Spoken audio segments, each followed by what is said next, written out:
बंदिशाळा बंदिशाळा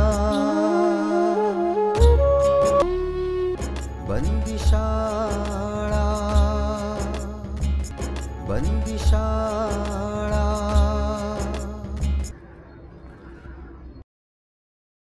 आणि ते पोस्टाने ते बंदीला पाठवून देतात। मग बंदी ते पत्र आणि आपला अर्ज असं सगळं मिळून जेलकडे पाठवून देतो। नंतर मग जेलमधून पोलीस रिपोर्ट मागवला जातो आणि तो पोलीस रिपोर्ट जर योग्य असला तर विभागीय आयुक्ताकडून त्याला रजेसाठी ऑर्डर मिळते। हा पोलीस रिपोर्ट काय भानगड आहे? नाही म्हणजे आता एखाद्या आरोपीला सजा मिळाली मग परत पोलिसांचा काय संबंध येतो याच्यामध्ये? तसं नाही। बंदीचे नातेवाईक खरोखरच आजारी आहेत का याची शहानिशा केली जाते। त्यांचे पोलीस पाटलांचे जबाब घेतले जातात। समजलं ना? आणि हे परिस्थिती सत्य आहे असं जर आढळलं तरच तो रिपोर्ट पाठवला जातो। समजलं ना? आणि या शिफारसीवरच रजेला मंजुरी मिळते। पण गुरुजी तो पोलीस रिपोर्ट जर वाईट आला तर?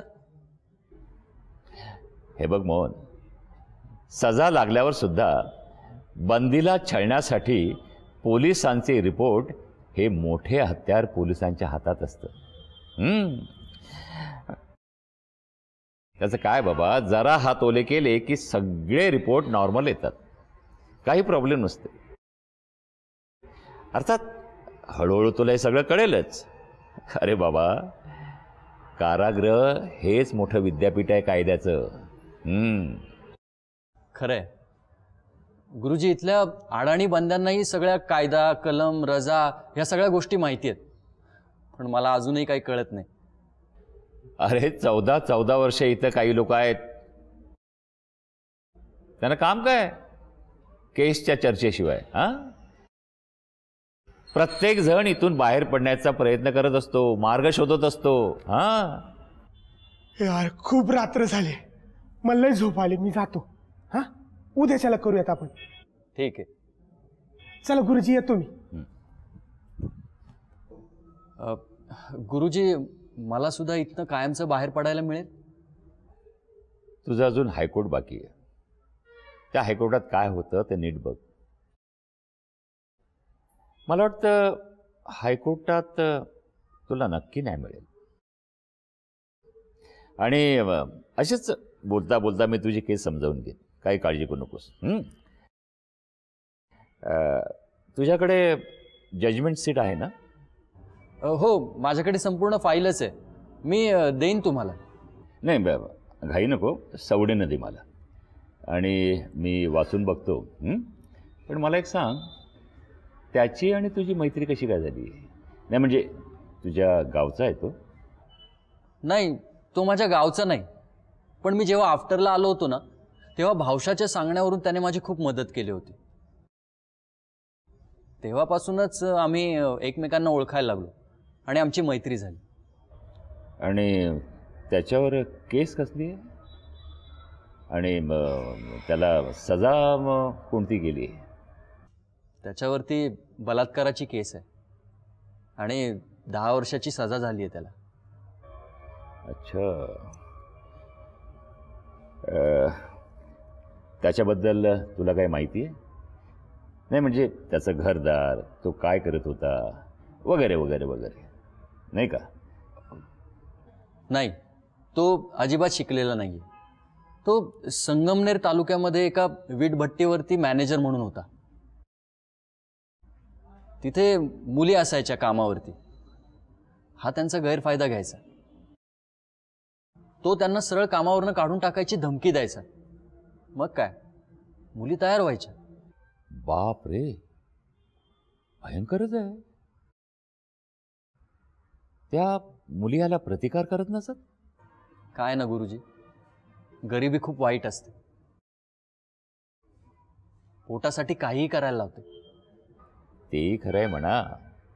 मग काय, एकीचा कंटाळा आला की दुसरी, दुसरीचा कंटाळा आला की तिसरी, चांगलाच चटावला होता तो. ह्या अशा प्रकारातूनच त्याचं एका मुलीबरोबर प्रेमसंबंध जुळले आणि मग त्याने तिच्याशी लग्नही केलं. मग याचे चाळे बंद झाले असतील नाही? मग ही केस व्हायचं कारण काय? बायको घरात आली, पण प्रेम वेगळं आणि शरीर संबंध वेगळे असं हे याचं अनोखं तत्वज्ञान होतं. म्हणूनच त्याचा बाहेर खालीपणा काही कमी नाही झाला. एक दिवशी एका मुलीबरोबर त्या मुलीच्या आईनेच बघितलं त्याला. मग काय बोंब मारली तिने, केस केली सरळ. म्हणून तर आता जेलमध्ये येतो. आणि मग याची बायको सोडून दिली याला? नाही, ती अजूनही त्याच्याच घरी राहते आणि याला खूप मोठी मोठी आणि मजेशीर पत्र पाठवत असते. म्हणजे प्रेम विवाह हा तुम्हा दोघांमधला समान दुवा आहे नाही का? आणि दोघे एकाच संकटात असल्यामुळे तुमची मैत्री होणं साहजिकच आहे. पण एक सांगू, तू शिकलेला आहेस, सुशिक्षित आहेस,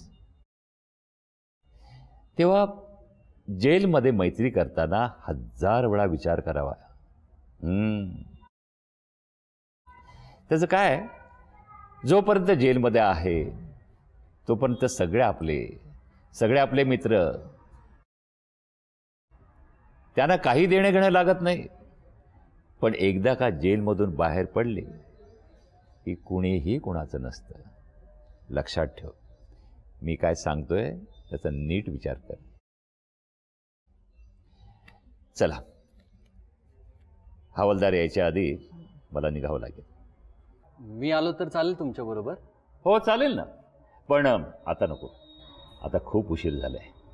तू शांतपणे झोप. आणि मी पण झोपायला जातो. उद्या सकाळी लायब्ररीच्या गुरुजीबरोबर तुमची ओळख करून देतो. चालेल? हो चाल.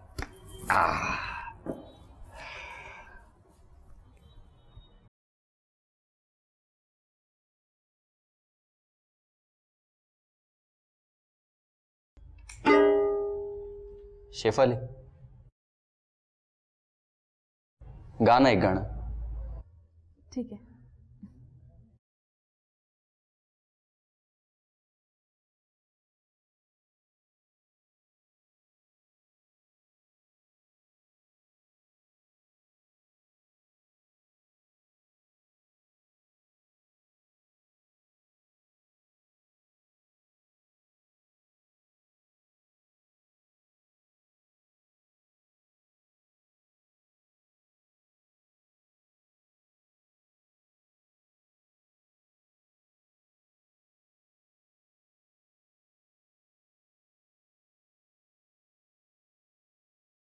अगं गाणं मी एवढी रिक्वेस्ट करतो तुला. नाही.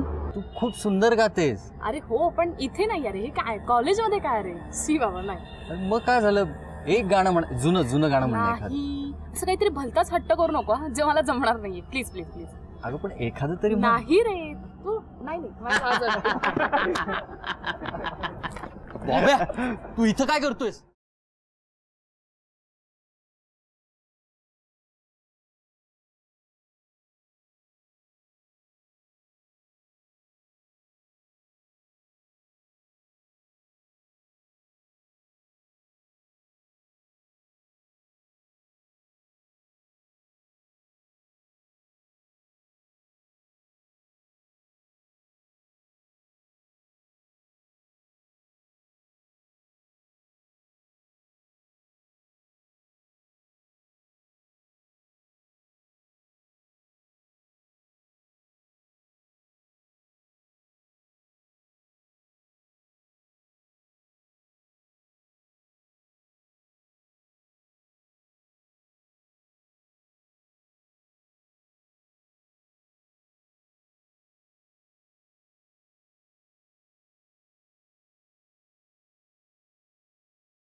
पण त्या एवढ्या गांभीर्याने मी कधीच घेतल्या नव्हत्या.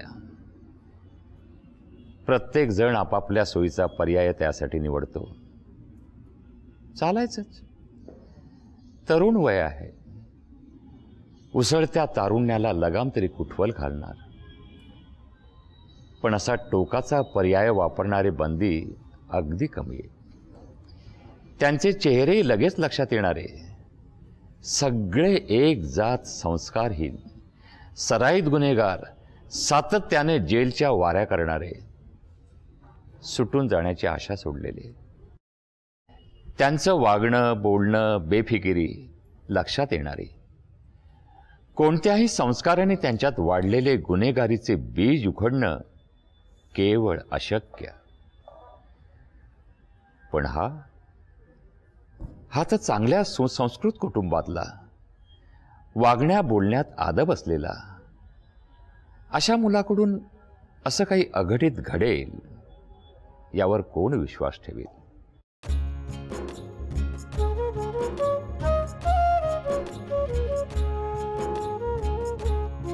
सोने नाणे धन द्रव्याचा लोभी मनाला होतो मोह.